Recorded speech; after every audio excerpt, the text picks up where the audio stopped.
I am here with Peter Arnott, who is the writer of both this week's play and next week's play. Yes, so this week's play is called Face Isabel, and next week's play is called Face MORAG. Okay. So, shall we explain a bit about, why we've got you in 2 consecutive weeks? Well, it's a bit of an experiment, yes. both for me and for us, for you, which is that we have 2 twin sisters, two monologues, brilliantly delivered by Jeanette Fogel, by 2 twin sisters, but by the same actress. Yes. So we have she's playing Isabel this week, and she's playing MORAG next week. And the idea is that one of them is downstairs in Oranmore watching the play, and one of them is upstairs in Oranmore because she can't face her sister. So MORAG is sitting in the bar while Isabel is down in the auditorium, and Isabel, of course, is saying, "What's the play supposed to start?" and then comes on, and then of course she is the play, and then ends the play. So it might be that in real life, both plays take place in a kind of instant, simultaneously in the same instant, and it may only last an instant. It may be that Isabel's journey that takes 45 minutes for us, to the audience to hear, actually happens in her head within seconds. Maybe in the lead up to the show. In the lead up to the show, yeah. And similarly with MORAG, when she starts talking to somebody in the bar. But does she really start talking, or is it only in her head? What if I started talking? What would I say? Yeah. So it's really these 2 sisters who they lost their mum a year ago, and it's all about the will. It's all about the money. So often is. Yes, it is, and it's very much written for here. I mean, it was written first of all for Jeanette. I mean, Jeanette Fogel is an actress I've worked with. This is our 30th anniversary this year.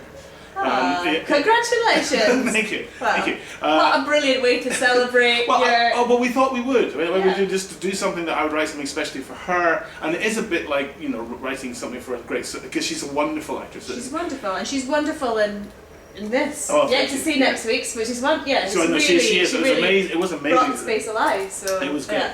And it is like writing for a great soloist. It's like writing for somebody playing the cello. Because it is like Pablo Casals. It's no small undertaking to take on one monologue that's 45 to 50 minutes long. Never mind to take on 2.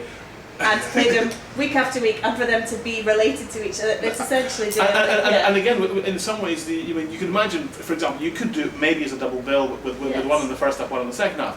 But the really interesting thing is partly to deal with the fact that Oranmore has a very particular audience, many of whom come all the time. Yeah. Many of whom come back week after week. Yeah. Many of whom you hope, having seen this one, will go, "Oh, I'm definitely coming to the next one." Well, certainly that's been a chat after. Well, that's great. And that's what was the experiment, I guess, for us, because and that's the opposite. What we tend to do, right? We'll give you something really different next week, and now it's to see. Well, let's see if there's a follow-on, if people can make a connection when I come back and see what the other sister story is. Absolutely. Well, 300 or so plays in. I think you can afford to experiment. I think we could do it. Yeah. No.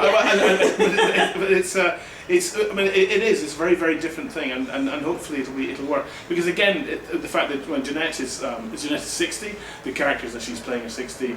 The audience the age profile of the audience. I mean, it's mixed, but there's a kind of core audience, which are also retired people, because in the middle of the day, and so in a way, and hopefully, the best kind of laughter you can get, I think, is the laughter of recognition, is when the audience recognise somebody. And this is designed so they will know these women. They will know the Isabels of this world, and they will know the MORAGs. Yes. Yeah. And that's the intention, that we have these 2 women, one of whom, Isabel. I tend to quote Isabel to just see Isabel, but she does say that she brings energy into a room and MORAG sucks it out again.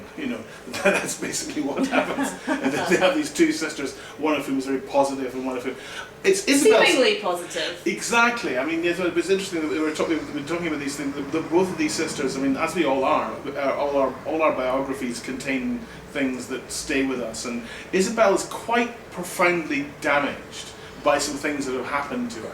I mean, although she's a very kind of positive, energetic thing, but underneath that there's something else. And maybe MORAG's more realistic. Maybe MORAG deals with the truth better. Who can say? Who can say? And that's, in a way, that's the debate between the 2 sisters. But if you came next week to see Morag's story and hadn't seen Isabel's story, no, you still get, because actually Morag started live in Perth Theatre. Yes, and fact, a standalone monologue. It was standalone, but actually in venues rather like the room we're sitting in now. It was originally written to be performed in like pubs, and we're more or less Morag would just be like a customer who just starts talking. A woman who's come in on her own and just started talking, and we did that in various bars in Perthshire. And in some ways, you know, Oran Moor is quite a big space for it. Yeah. You know, that it's quite, but you will see when people will come and see the set. We have the same set both weeks, but it's one of the cubicles at Oran Moor. Yeah. It's one of and that is the set, one of the booths. And with a picture of Dave Anderson and Alan Toll on it. Yeah. As a matter of fact. Yeah. So yeah. It's place to see it. It's definitely home from home. Yeah. so yeah. So hopefully it's a home game. Hopefully it'll get the support. Yeah. Yeah. Oh, certainly today seems to it's a good day that. A good day today. Talk a little bit about the last play that you wrote for us, which was the phenomenally successful Janis Joplin Full Tilt. Indeed, yes. Which was here 2.5 years ago, we think? Autumn of 2013, we think. And has since gone on, it's been at the festival twice. It has, yes, and it's been a wee tour. It's done a tour. It's played here in the evenings, yes. Yeah. And now it's off to London. It's opening this week at the Theatre Royal Stratford East, which is a wonderful venue for a rock and roll show. Yeah. Because as a popular theatre venue in London, really there isn't anywhere quite like it. Yeah. So I'm really. It's a really mixed audience. Indeed it does, and again the tickets are not outrageously expensive. Yeah. It's in the East End, and quite linked to the local community as well. Yeah, and I hope it you know it could do. I mean it's playing 3-4 weeks. They've gone for the full 4 weeks, and so it's where that we've never done 4 weeks in one place before. Yeah. And so it's good, and so it's got Angie Darcy and Harry Ward and the band. Yeah. And and the play is expanded. It started off as a 45-minute play here, 45-50 minutes, which was basically it was like a gig plus monologues. Yeah. But now it's got 2 halves, got an interval, and everything. Oh gosh, really expanded. It's expanded. It's actually got a couple of dialogue scenes in the second half. So yeah, it's quite a different beast now. But hopefully, you know, knock on marble, it'll do well. It'll do well. Yeah. Hope so. Well, it's had a really good trajectory, a good journey. And it all started here. Yeah. Yeah.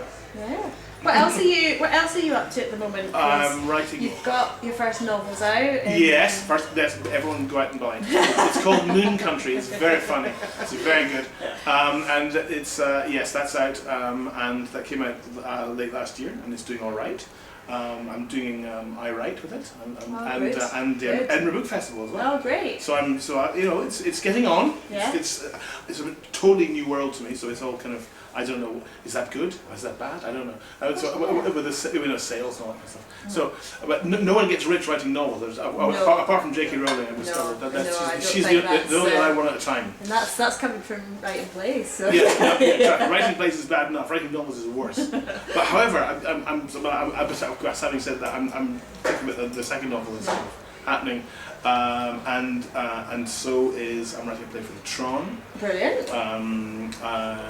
About Roger Casement. Yes. Yeah. Yes. Roger Casement, who's the who was executed in 1916 for treason. He was involved in the Easter Rising. So that's my Easter Rising play. Brilliant. And when might we? That's at Mayfest or Mayfesto, as it's called now. Yeah. Yes. So at the Tron. That's happening. I'm also doing a thing in Aberdeen called Granite. With the National Theatre of Scotland, a big community project. Oh, brilliant! So I've been really busy. Yes, I've been working with local writers, about 15 of them, on a script for and all kinds of stuff. Mm-hmm. So yeah, I'll tell you, this January has been completely insane. I need a holiday now. But so hopefully that's one on. Next one's on. Yes, that's the top of the joy. Yeah. We have this opening this week, Morag next week here, but also at Janis opening in London this week. So it's like jet setting stuff. It's great. Brilliant. Well, thank you very much. I'll let you enjoy your coffee now. Thank you very much. Have a little afternoon break before you go back to the madness. Yeah. Yes. Thank you very much. Thank you. Cheers. Cheers.